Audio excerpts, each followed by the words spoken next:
It is obviously clear after watching Heated Rivalry so many times that it's truly the women of this show that have made the success of this show and have really made the story of Heated Rivalry so real, so touching, so endearing, and just so lovable. They are so integral to the story in so many ways. Number one, they really are the catalyst for all of the character development, especially when it comes to Ilya and Shane, and also Scott and Kip. All of the women from Elena, Maria, Svetlana, Yuna, and Rose. Rose creates a safe environment for Shane to be open and honest, and for her to be the first person that he actually comes out to, like literally comes out and admits that he is gay, and that he, not only that he's gay, but he also wants to be the receiver of love and affection, especially in sex, in his relationships.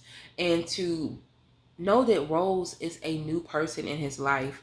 And granted, they do try to have a relationship, but their friendship and what it builds in the safety and honesty. And she does it in such a organic way, like through being a true friend, and not trying to force it and be like, oh, you're gonna be my gay best friend. Like, no, I just wanna be your friend because I like you. I like hanging with you. We have such a great time. She also pushes Shane towards his development and his opening and coming out, just like Svetlana does with Ilya, even though he doesn't necessarily explicitly state it to her. But because she has known him for so long, she also knew of his relationship with Sasha. She knows that Ilya is a fluid person. And Ilya already has that safe place for her because he doesn't have any other safe place. Not yet with Shane because he hasn't had that vulnerability with him yet. And his family is shit to him. So Svetlana can already pick up on who Jane really is. And when she says, I hope he knows how much you love him, or something to that degree, that already lets Ilya know that she knows what's up, and she supports him even though she herself, I believe, wants that type of relationship with Ilya. But she loves him enough, and I think honors and loves their relationship enough to not try to force something that she feels as if in the end wouldn't work. um Elena, her working with Kip, like even just as simple as Kip's coworker, when Scott is coming in and she like, yeah, I know your boo boo done came. Yeah, go and fix the smoothie. Like she gives him that little time to like cupcake, and she doesn't intrude, even though she is eavesdropping. But that even makes the environment soft and playful and kind of like a like bouncing back, because after Scott left, Elena and Kip were like, so, and then Kip's gonna try to play it off like, I'm just making his smoothie. And it's like, no, girl, you want to bust it open for him. Cut it out. Um, Also, with his best friend, Kip's best friend, even how she is protective of him and how she confronted Scott. I don't want to say confronted Scott, but just advocated for him, but also making that a safe environment for him as well. Yuna, even though she has such hard career, career goals for Shane, to the point where I think that does create that boundary where he feels as if he couldn't go to his mama.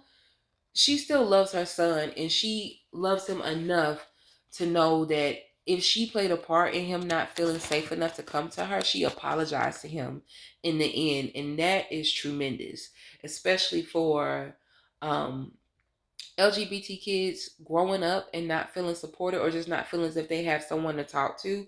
And if their parent knows that they played a part in that, just simply apologizing and doing the work to change the behavior.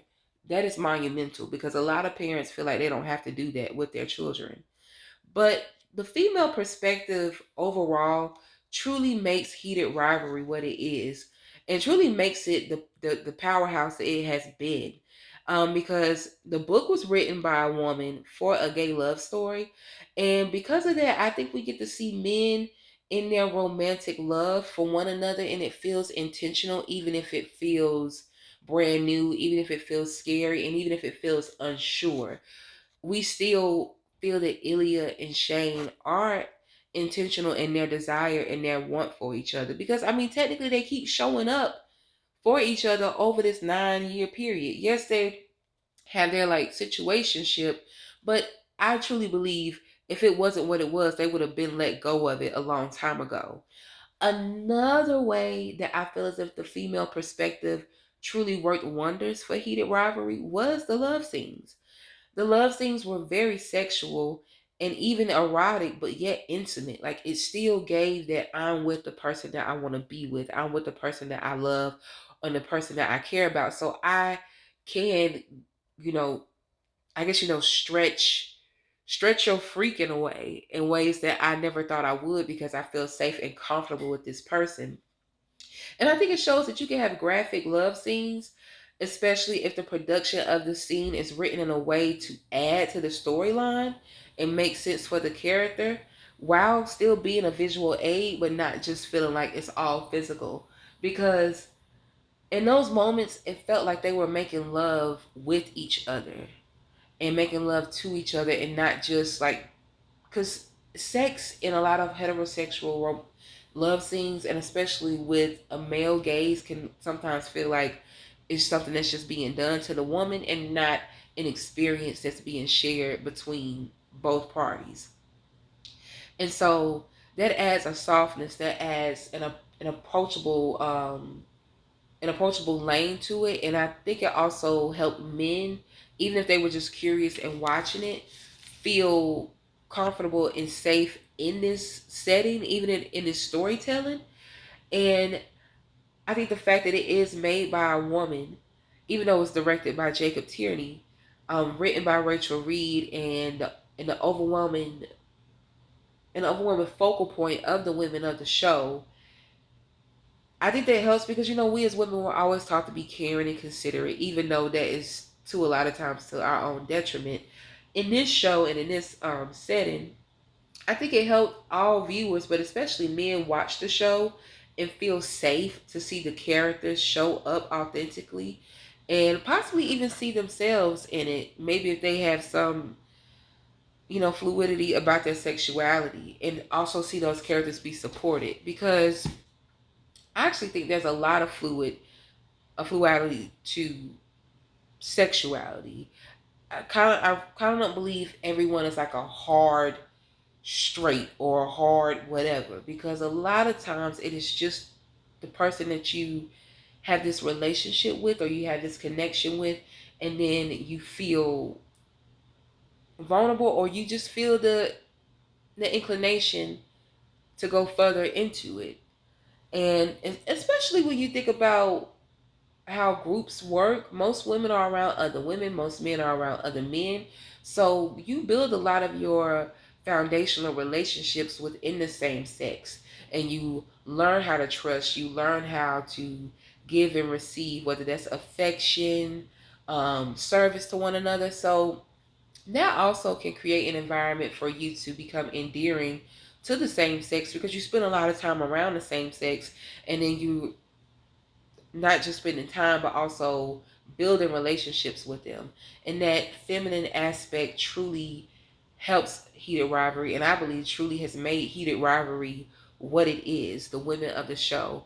That's why in season 2 I would love to get more backstory on the women, because even though they are supporting characters and very pivotal supporting characters, I do feel like because they add so much to the show that they themselves deserve. I'm not saying like a whole 4 5 episodes, but at least something tangible for us to see of those characters. And it can be independent of Shane and Ilya. Like everything that we see about them doesn't have to be just about them. But that is just my analysis on the women in of heated rivalry and the fact that they have made it the superstar show and what it is.